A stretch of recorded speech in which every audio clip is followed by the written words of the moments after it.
Everyone, welcome to the Eduread. आज हम discuss करने वाले हैं एडुरीड टेस्ट सीरीज पर अवेलेबल टॉपिक परसेंटेज की सेट 2 को। तो आइए देखते हैं कि हमारा सेट 2 का सबसे फर्स्ट क्वेश्चन क्या है।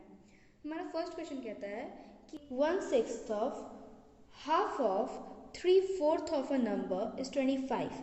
What will be the 30% of that number. So basically ये क्वेश्चन है बहुत सिंपल। इसका थोड़ा सा स्टेटमेंट और या फिर स्टेटमेंट का स्ट्रक्चर कॉम्प्लेक्स सा लग रहा होगा सुनने में, बट ये काफ़ी सिंपल क्वेश्चन है।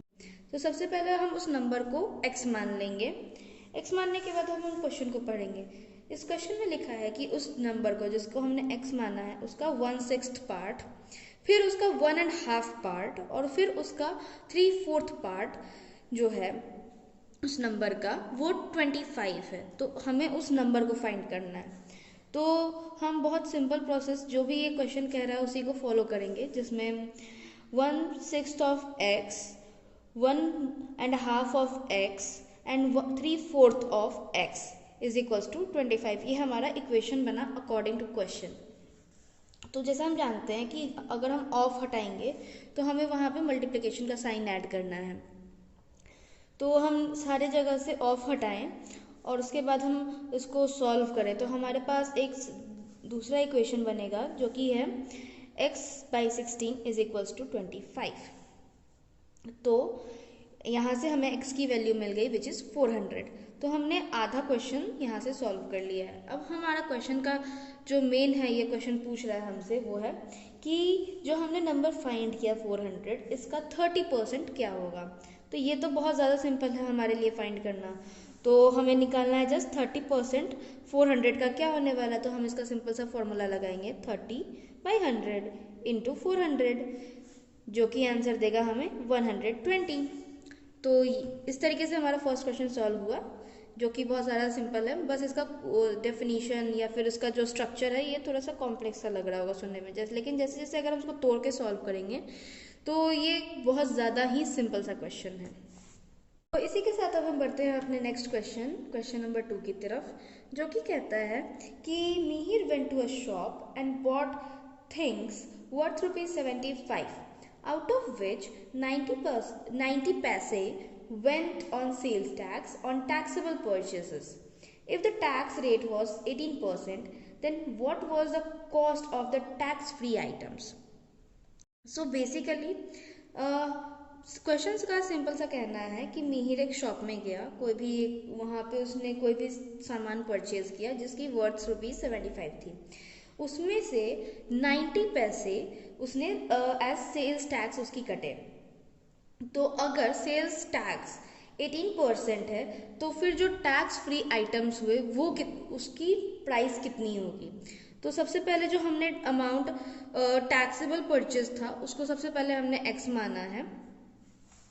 फिर हमें जहाँ तक इस क्वेश्चन में दिया है कि 18% ऑफ ये जो टैक्सेबल अमाउंट था हमें टैक्स फ्री आइटम का निकालना है, बट अभी पहले हम सबसे पहले निकालेंगे कि टैक्सेबल के लिए हमने कितना दिया, फिर उसके बाद हम उसको माइनस कर लेंगे जो टोटल हमने खर्च किया उसमें से। तो हमें फिर पता चल जाएगा कि टैक्स फ्री आइटम्स का हमने कितने उसकी कितनी कॉस्ट थी टैक्स फ्री आइटम्स की। तो सबसे पहले यहाँ पे हमें दिया है कि 18% ऑफ जो टैक्सेबल परचेज था वो उसमें हमने 90 पैसे दिए हैं। जो टैक्स हमने दिया है वो 90 पैसे थे और जो परसेंटेज जो टैक्स रेट है वो 18% है। तो यहाँ से हमारा एक इक्वेशन बनता है 18% ऑफ x जो कि टैक्सेबल परचेज था हमारा इज इक्वल्स टू 90/100 ना। यहाँ पे क्वेश्चन अराइज होता है कि यहाँ पे 90/100 हमने क्यों किया है। तो अगर आप इसको ध्यान से देखें तो मिहिर जब शॉप पे गया उसने स्पेंड किए 75 रुपीज़ और यहाँ पे जो हमारा टैक्सेबल या फिर टैक्स कटा है वो कटा है 90 पैसे। तो हम यहाँ पे कैलकुलेशन को इजी रखने के लिए यहाँ पे कन्वर्ट कर रहे हैं 90 पैसे को इन रुपीज़ फॉर्मेट में। तो 1 रुपीज़ में 100 पैसे होते हैं, तो उसी के अकॉर्डिंग एक पैसे में 1/100 रुपीज़ हुई। तो ये वाला कन्वर्जन जब हम यहाँ पे लगाएंगे तो 90 पैसे को जब हम कन्वर्ट करेंगे रुपी में तो यहाँ पे हमारे पास आएगा 90/100। तो यहाँ पे जब हम इस इक्वेशन को सॉल्व करेंगे, यानी कि x is equals to 90/100 into यहाँ पे ये 18/100 होता है और यहाँ पे ये ऑफ हटेगा, मल्टीप्लिकेशन में जाएगा। तो हमें जब ये इस राइट हैंड साइड में हम इसको x के लेके जाएंगे इज इक्वल्स टू के, तो यहाँ पे ये 100/18 होगा। तो जब हम इसको सॉल्व करेंगे तो हमारे पास x की वैल्यू आएगी 5।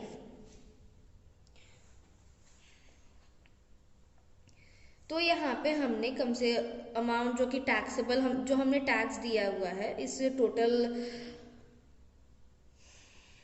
परचेज पे वो 5 रुपीज वो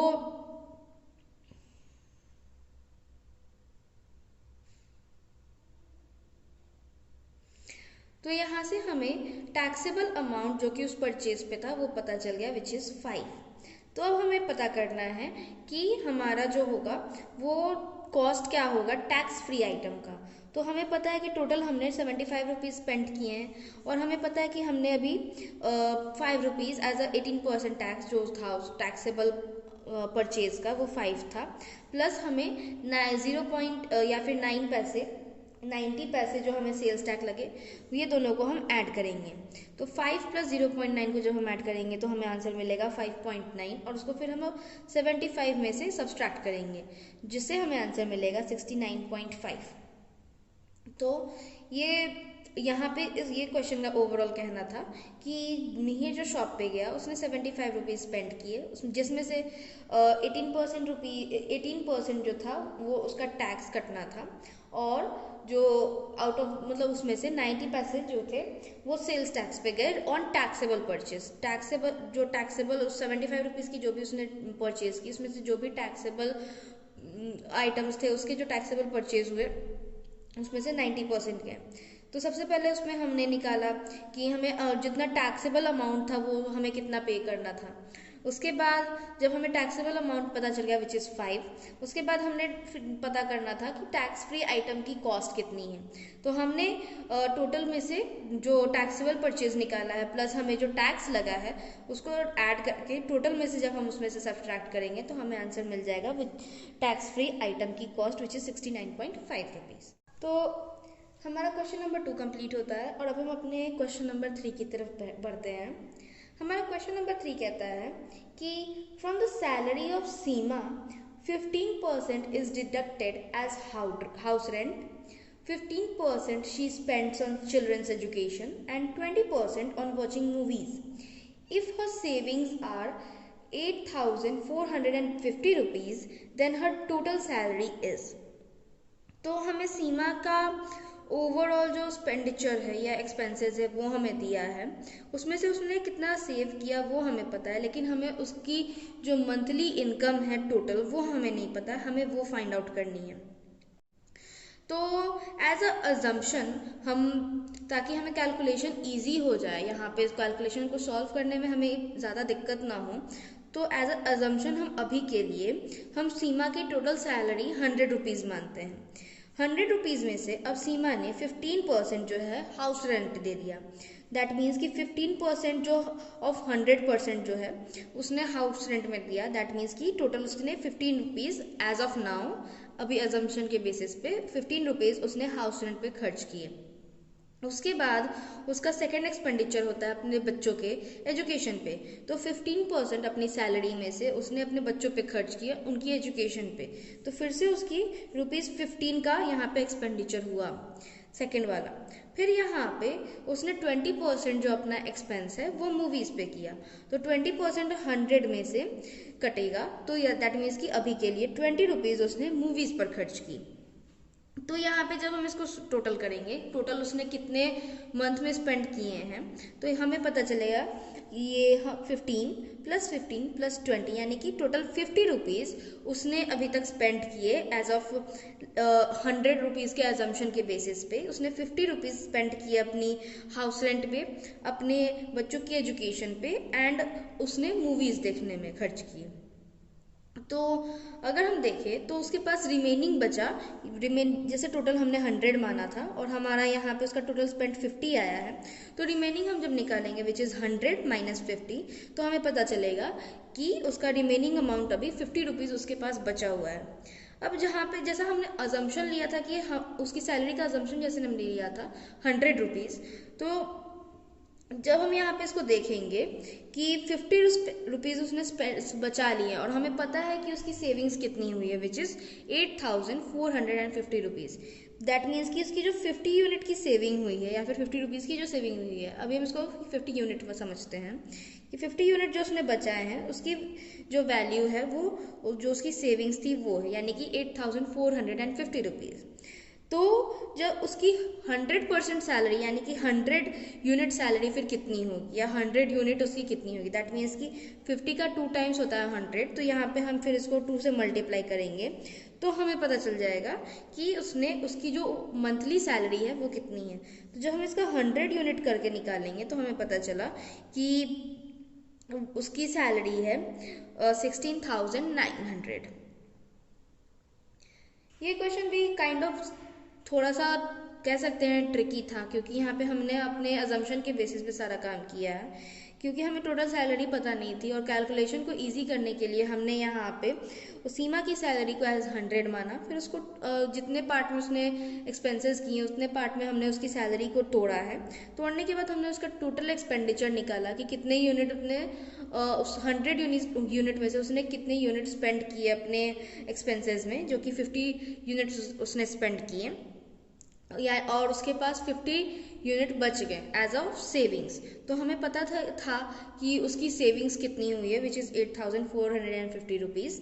तो जब हम इसको देखते हैं, ये बेसिक सा कैलकुलेशन था यहाँ पे अपने अजम्पशन के बेसिस पे कि 50 यूनिट्स अगर उसकी सेविंग है और उसका 2 टाइम्स होता है 100 यूनिट, जो कि 100% उसकी सैलरी हुई, तो 50 तो हम जब उसकी सेविंग्स यानी कि 8450 को जब टू से मल्टीप्लाई करेंगे तो हमें अपनी आंसर मिल जाएगी और सीमा की मंथली सैलरी पता चल जाएगी, विच इज़ 16,900 रुपीज़। इसी के साथ हम बढ़ते हैं अपने क्वेश्चन नंबर 4 की तरफ। हमारा क्वेश्चन नंबर 4 कहता है कि 40% of Moni's annual salary is equal to 160% of Seema's annual salary. Seema's monthly salary is 80% of Garima's monthly salary. If Garima's annual salary is 12 lakhs, what is Moni's monthly salary? तो यहाँ पे जब क्वेश्चन को देखेंगे तो मे बी क्वेश्चन को देखने के बाद थोड़ा सा एनुअल और मंथली में कंफ्यूजन हो सकता है, लेकिन इस चीज़ को भी हम सॉर्ट करके समझते जाएंगे। तो सबसे पहले हमें फाइंड आउट करना है मोनी की मंथली सैलरी। तो हम मोनी की सैलरी को एक्स मानेंगे और हमें पता है कि गरिमा की सैलरी 12 लाख रुपीज़ है, विच इज़ एनुअल सैलरी। और लेकिन हमें ये भी क्वेश्चन में दिया है कि 80% ऑफ गरिमा की सैलरी मंथली सैलरी, जो कि इक्वल है सीमा की सैलरी के। सीमा की मंथली सैलरी पे एक्चुअली, तो सीमा की मंथली सैलरी पे जब ये बेस्ड है तो यहाँ से हम एक इक्वेशन सॉल्व कर सकते हैं, जैसे सीमा की salary is equals to 80% of Garima की सैलरी एंड गरिमा की मंथली सैलरी, तो 80% ऑफ 12 लैक्स। अब यहाँ पे हमने ये 12 लैक्स जो था वो गरिमा की एनुअल सैलरी थी, इसी के लिए हम यहाँ पे 12 से डिवाइड भी करेंगे। तो जब हम इसको सॉल्व करेंगे तो हमें पता चलेगा कि सीमा की मंथली सैलरी है विच इज 80,000 रुपीज।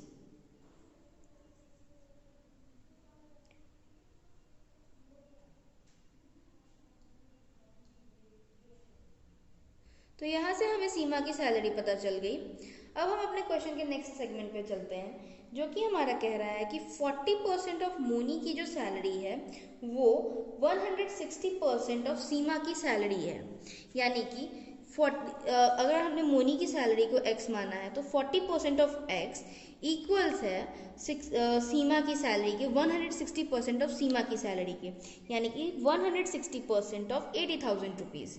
तो यहाँ पे फिर हमारा एक इक्वेशन बना, जब इसको सॉल्व करेंगे तो x इज इक्वल्स टू 160% यानी कि 160/100 इंटू या मल्टीप्लीकेशन 80,000 रुपीज़, और ये फिर जो 40% इधर आएगा यानी कि 40/100 यहाँ पे था, तो यहाँ पे जब इस साइड RHS में आएगा तो वो 100/40 होगा मल्टीप्लीकेशन में। और जब हम इसको सॉल्व करेंगे तो हमें x की वैल्यू मिलेगी विच इज़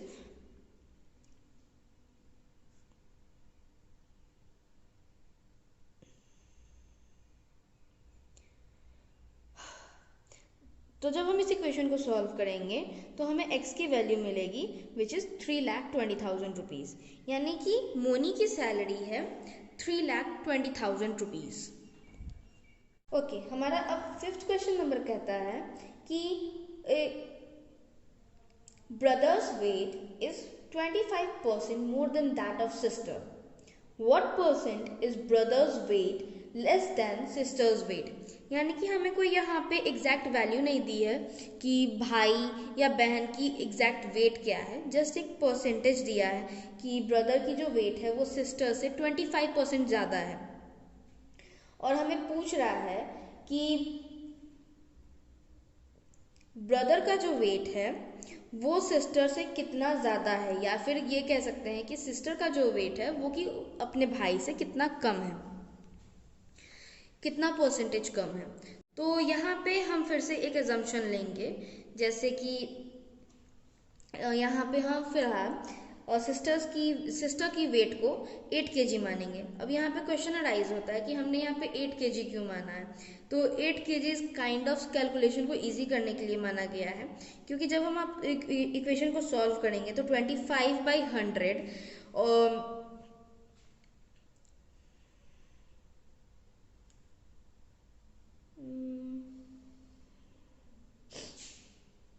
एक मिनट,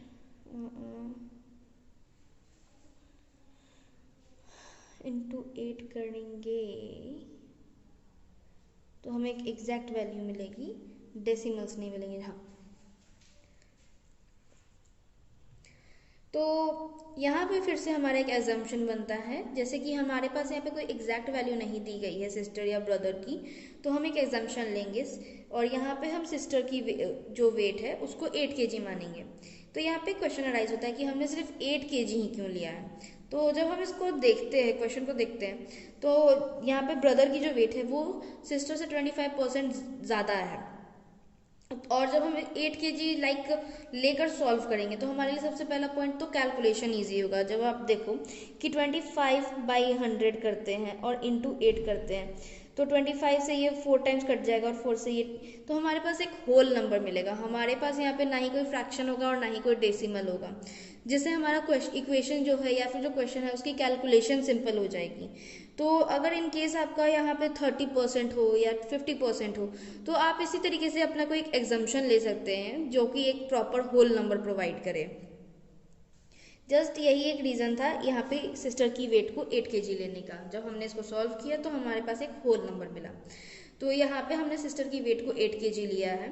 उसके बाद हमें पता है कि ब्रदर की जो वेट है वो सिस्टर से 25% ज़्यादा है, यानी कि अब हम यहाँ से एक उस अजम्पशन के बेसिस से ब्रदर की वेट को निकाल सकते हैं, यानी कि जो हमने 8 kg लिया है प्लस वो जो ब्रदर की वेट है वो सिस्टर से 25% ज़्यादा है, यानी कि 8 kg का वो 25% को हम फिर ऐड करेंगे। 8 kg का 25% ज़्यादा है, यानी कि प्लस यहाँ पे 8 प्लस 25% ऑफ 8 का 25% प्लस जो सिस्टर का वेट है। तो जब हम इसको सॉल्व करेंगे, जैसा हमने कहा कि 25/100 इंटू 8 जब हम सॉल्व कर देंगे तो हमारे पास 2 kg आंसर आएगा, और 8 प्लस 2 kg गिव्स 10 kg, जो कि एक हमारे पास होल नंबर है। उसके बाद हम यहाँ पे डिफरेंस निकाल लेंगे, क्योंकि हमारा यहाँ पे मेन मोटो भी यही है कि हमें जो निकालना है वो दोनों के बीच का डिफरेंस निकालना और पता करना है कि ब्रदर की जो वेट है या फिर सिस्टर की जो वेट है वो ब्रदर से कितनी कम है। तो जब हम यहाँ पे देखेंगे तो दोनों के वेट के बीच में डिफरेंस, यानी कि 10 - 8 जो 2 kgs है, तो 2 kg का जब हम परसेंटेज के फॉर्म में कन्वर्ट करेंगे, यानी कि 2 डिफरेंस जो आया 2 बाय जो ब्रदर की वेट थी, जिसका हमें निकालना है कि वो सिस्टर से कितनी कम है या सिस्टर की।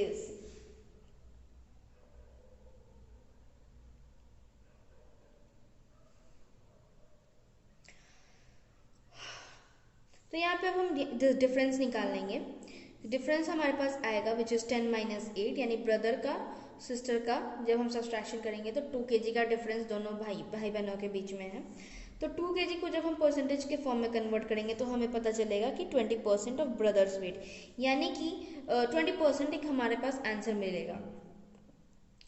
क्योंकि यहाँ पे जो 2 है ये डिफरेंस है हमारा, और ये जो 10 है ये जो मैक्सिमम वेट है ब्रदर की, और into 100 for into convert in percentage form, तो हमारे पास एक आंसर मिला 20%। तो 20%, यानी कि हमें यहाँ से पता चला कि जो सिस्टर जो है वो ब्रदर से 20% हल्की है, वो ब्रदर से 20% हल्की है, जो कि हमारा क्वेश्चन में पूछ रहा था कि बताइए कि what percent is brothers weight less than sisters weight, यानी कि कितना परसेंट जो है सिस्टर का वेट वो ब्रदर से कम है। यानी कि हमें यहाँ से पता चल गया कि सिस्टर की जो वेट है वो 20% कम है, या फिर 20% वो ज़्यादा हल्की है अपने भाई से। तो ये हमारा था क्वेश्चन नंबर 5। थोड़ा सा ये ट्रिकी था क्योंकि हमें यहाँ पे थोड़ा अजम्पशन अपने हिसाब से करना था, हमें अपना थोड़ा सा माइंड को थोड़ा सा दौड़ाने की नीड थी कि हम कौन सा नंबर लें जिससे हमारी कैलकुलेशन ज़्यादा सिंपल और ज़्यादा ईजी हो सकती है, और उस बेसिस पे हमने यहाँ पे कैलकुलेट किया है। होप कि आपको थोड़ा सा ट्रिकी है बट समझ में आया होगा। नहीं है तो आप हमारे कमेंट सेक्शन का यूज़ कर सकते हैं, इन केस कोई भी कंफ्यूजन हो तो आप हमसे पूछ सकते हैं, हम उसको फर्दर सॉल्व करेंगे। हमारा क्वेश्चन नंबर 6 कहता है कि 2 employees X and Y are paid a total of ₹4,950 per week by their employer. If X is paid 150% of the sum paid to Y, how much is Y paid per week? यानी कि दो employees है, for example X and Y, जिसकी total month weekly income है 4,950, जिसमें हमें पता चला कि एक्स की जो अमाउंट मिल रहा है वो वाई से 150% ज़्यादा मिल रहा है, या फिर वाई क्या यहाँ पे हमें क्वेश्चन में पता चला कि जो x को अमाउंट मिल रहा है वो y का 150% है, तो y को पर वीक कितना मिल रहा है। तो ये क्वेश्चन बहुत ज़्यादा छोटा प्लस सिंपल है। इसको अगर हम समझें तो सबसे पहले x और y की इनकम को हमने स्मॉल x और स्मॉल y माना है, जिसमें अकॉर्डिंग टू क्वेश्चन उनकी जो सैलरी हमने स्मॉल x और स्मॉल y मानी है, उसका जो सम है वो हमें पता है 4,950, क्योंकि दोनों को टोटल मिल रहा है पर वीक 4,950 रुपीज़। ये हमारा इक्वेशन बन गया 1 बना। अब हमें पता है, जो कि क्वेश्चन में आगे हमें पता चला पढ़ने के बाद, कि x को जो अमाउंट मिल रहा है वो y का 150% है। तो यहाँ पे हमने एक और इक्वेशन बनाया, x is equals to 150% of y, यानी कि x का जो अमाउंट है वो y का 150% है। तो जब हम इसको सॉल्व करेंगे तो हमारे पास x की एक वैल्यू आएगी विच इज 15y/10 या फिर 3y/2। हमने जस्ट यहाँ पे 15y जस्ट 0 को कैंसिल करके छोड़ा है, 15y/10। यहाँ से भी कैलकुलेशन इजी है, आप इसको चाहे तो फर्दर और 3/2 की फॉर्म में भी लिख सकते हैं। तो जब हम इस x की वैल्यू को इस इक्वेशन में पुट करेंगे, यानी कि ये जो हमारा इक्वेशन बना x + y = 4,950, इसमें जब हम x की वैल्यू को पुट करेंगे तो हमें यहाँ से इन टर्म्स ऑफ y, यहाँ पे y की 2 टर्म्स मिल जाएगी हमें, और जब हम इसको सॉल्व करेंगे तो हमें y की इनकम पता चल जाएगी पर वीक की। तो यहाँ पे जब हमने x की वैल्यू को पुट किया विच इज 15y/10 प्लस यहाँ पे y ऑलरेडी था इज इक्वल टू 4,950, इसको जब हम सॉल्व करेंगे तो हमारे पास आंसर आएगा 25y is equals to 4,950 into 10, और y की वैल्यू यहाँ से आ जाएगी हमारे पास 1,980 रुपीज़। यानी कि हमें यहाँ से पता चल गया कि y की वीकली इनकम है 1,980 रुपीज़।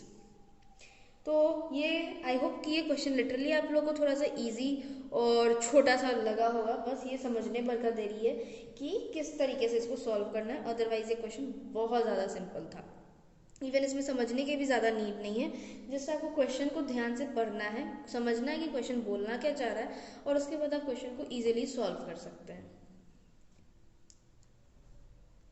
तो इसी के साथ हमारा क्वेश्चन नंबर 6 खत्म होता है, और अब हम बढ़ते हैं अपने क्वेश्चन नंबर 7 की तरफ।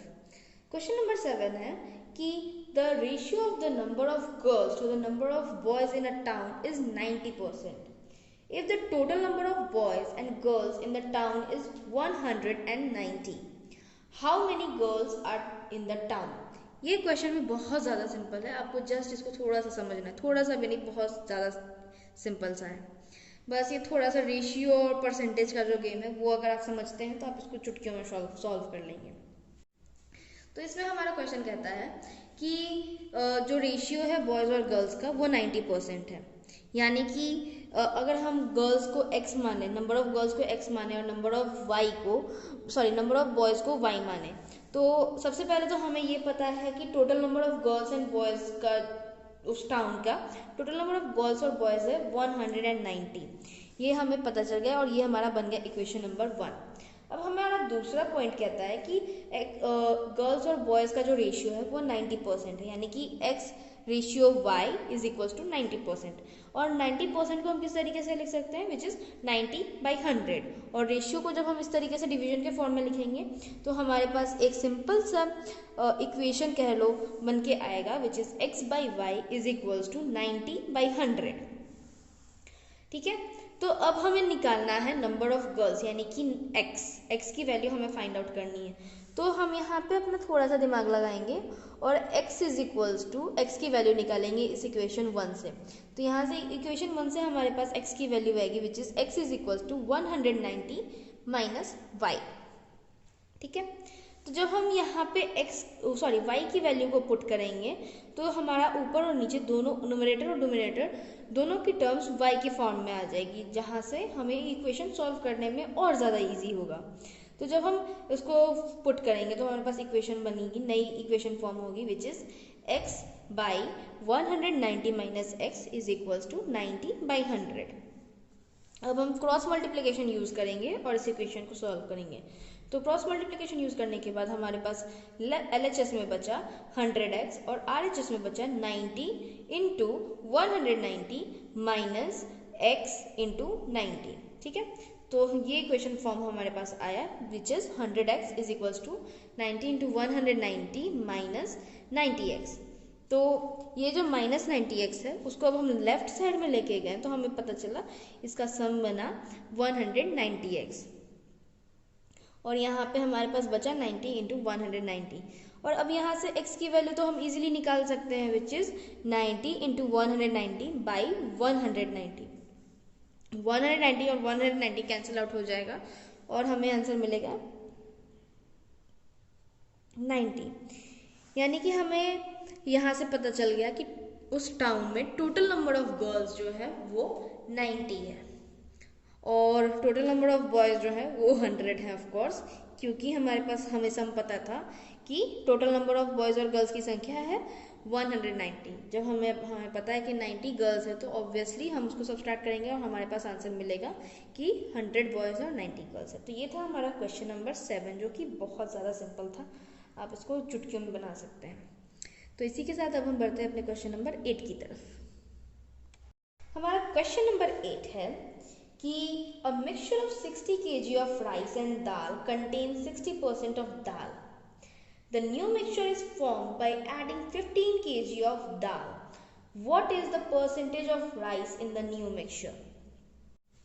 यानी कि फॉर एग्जाम्पल कोई एक मिक्सचर है दाल और राइस का, खिचड़ी बनाने के लिए फॉर एग्जाम्पल, तो उसमें टोटल जो दाल और राइस यूज़ हुआ है वो टोटल 60 kg यूज़ हुआ है, जिसमें से हमें पता है कि दाल 60% यूज़ हुआ है, यानी कि 60 kg का 60% जो है वो दाल है।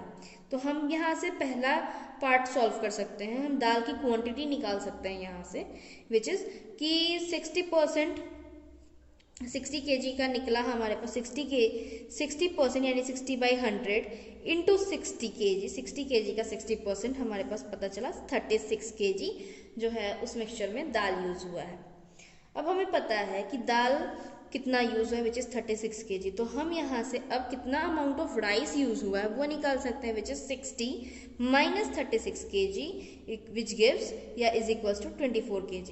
यानी कि अब हमें पता चल गया कि कितना अमाउंट ऑफ दाल और कितना अमाउंट ऑफ राइस यूज़ हुआ है, विच इज़ दाल का हमें पता है 36 kg और राइस का हमें पता है 24 kg। तो अब हमारा क्वेश्चन आगे कहता है कि उस मिक्सचर में जो पहले वाला मिक्सचर था जिसमें 60 kg ऑलरेडी राइस और दाल दोनों का मिक्सचर था, उसमें 15 kg और दाल मिलाया गया। तो अब ये जो नया मिक्सचर बना इसमें जो राइस की परसेंटेज है, राइस की मात्रा कितनी हुई, कितनी मात्रा में अब राइस बचा हमारे पास उस नए मिक्सचर में। तो जब हम उसमें 15 उस एग्जिस्टिंग मिक्सचर यानी 60 केजी वाले मिक्सचर में जब हम 50 केजी और दाल मिक्स करेंगे तो हम उसकी जो नई टोटल वेट होगी वो फॉर्म होगी। तो टोटल मिक्सचर की जो वेट है वो है 75 केजी। कैसे? 60 केजी हमारे पास पहले से था, उसमें हमने 15 केजी ऐड किया, 60 + 15 विच इज 75 केजी। और हमारे पास हमें पता है, हमने अभी निकाला है कि 36 केजी दाल पहले यूज़ हो रहा था और अभी हमने 15 केजी दाल और ऐड किया है, तो हमारे पास टोटल अमाउंट ऑफ दाल या फिर टोटल यूनिट ऑफ दाल हमें पता है विच इज 36 + 15 गिव्स 51 केजी, यानी कि न्यू मिक्सचर में 51 केजी दाल यूज हुआ है। तो अगर हमें राइस के बारे में नहीं पता कि राइस नए वाले मिक्सचर में अब कितना बचा है, या फिर राइस भी हमें कह सकते हैं कि राइस भी हमें पता है कि 75 में से अगर हम 51 केजी को माइनस करेंगे और उसके बाद उसका परसेंटेज निकालेंगे तो हमारे पास राइस की भी परसेंटेज आ जाएगी कि हमारे पास कितना % राइस इसमें यूज़ हुआ है। बट यहाँ पे हमने सॉल्व किया है इन टर्म्स ऑफ दाल। पहले हमने दाल की परसेंटेज निकाली है जो कि हमें पता था कि 51 केजी न्यू मिक्सचर के अकॉर्डिंग था। टोटल न्यू मिक्सचर का वेट था 75 और हमने फिर परसेंटेज में कन्वर्ट करने के लिए 100 से मल्टीप्लाई किया, जिससे हमें दाल की परसेंटेज मिली 68%। और टोटल हम ओवरऑल मिक्सचर को 100% अगर मानते हैं, उसमें से अगर हम 68% को माइनस करेंगे तो हमें पता चल जाएगा राइस का कितना क्वांटिटी यूज हुआ था, यानी कि 32%। 32% राइस हमने उस नए वाले मिक्सचर में यूज किया है। ये था हमारा क्वेश्चन नंबर 8। ये भी काइंड ऑफ सिंपल क्वेश्चन है, थोड़ा सा लेंथी है या फिर कह सकते हैं थोड़ा सा समझने वाला है, अदरवाइज ये भी क्वेश्चन सिंपल है। परसेंटेज क्वेश्चन यूजुअली सिंपल है अभी तक हमने जो भी सॉल्व किए हैं, आगे भी ऐसे ही क्वेश्चन हमें मिलने वाले हैं। तो लेट्स सी आगे हमें क्वेश्चन नंबर 9 और 10 क्या कहता है। तो हमारा क्वेश्चन नंबर 9 है, मोहित had $3600 left after spending 40% of the money he took for shopping. How much money did he take along with him? तो ये भी क्वेश्चन हमारा बहुत ज़्यादा सिंपल है, ये तो 4-5 लाइनों में बन जाएगा हमारे से। तो हमारा क्वेश्चन नंबर 5 समझते हैं क्या कह 9 क्या समझते हैं क्या कह रहा है। सिंपल सी बात है, हमें टोटल अमाउंट ऑफ मनी जो वो मोहित लेकर गया वो निकालना है। तो सबसे पहले हम उसको फाइंड आउट करेंगे। पहले हम उसको x मानेंगे, ये डॉलर का साइन है एक्चुअली, यहाँ पे मैंने गलती से रुपीज़ लिखा है जिसको हम अभी करेक्ट कर रहे हैं। ठीक है, तो हमें पता है कि 40% अमाउंट जो टोटल अमाउंट था उसका 40% मोहित ने स्पेंड कर दिया अपने शॉपिंग में, और आउट ऑफ स्पेंडिंग जितना भी उसने स्पेंड किया उसके बाद उसके पास 3600 बचे हैं एज सेविंग्स। तो हमें टोटल निकालना है। तो हमें पता है as X is total amount, उसका 40% उसने स्पेंड किया जिसमें से 3600 उसके पास बचे। तो ये हमारा एक इक्वेशन फॉर्म हुआ। अब हम इसको सॉल्व करेंगे तो हमें पता चला कि 40x is by 100 is equals to 3600।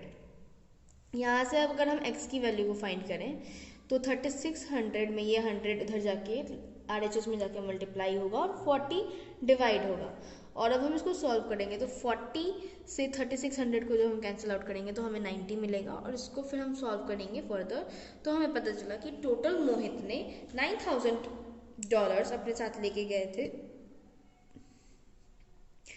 तो यहाँ से हमें x की वैल्यू मिली 9000 और हमें पता चला कि टोटल $9000 मोहित अपने साथ लेके गया था फॉर शॉपिंग, उसमें से 40% उसने स्पेंड कर दिया और उसके पास 3600 बच गए और टोटल वो लेके गया था 9000। तो ये था हमारा क्वेश्चन नंबर 9। हम बढ़ते हैं अपने फाइनल क्वेश्चन नंबर 10 की ओर, और हमारा क्वेश्चन नंबर 10 है, A mixture of 90 kg of rava and sugar contains 90% of sugar. The new mixture is formed by adding 30 kg of sugar. What is the percentage of sugar in the new mixture? तो ये question हमारा question number 8 की तरह ही है, बिल्कुल simple. उसी के तरह ऑलमोस्ट सब कुछ सेम है, बस थोड़ा सा डिफरेंट है, नाम बदल दिया है और परसेंटेज बदल गया है, नंबर्स बदल गए हैं। तो उसी तरीके से हमें पता है कि टोटल कितना मिक्सचर था, उसकी क्वांटिटी कितनी थी 90 केजीज। उसमें से शुगर की कितनी क्वांटिटी थी 90%। तो हमें यहाँ से उसकी यूनिट यानी कि केजी के फॉर्म में हमें पता चल जाएगा कि शुगर कितना यूज़ हुआ, विच इज़ 81 केजी।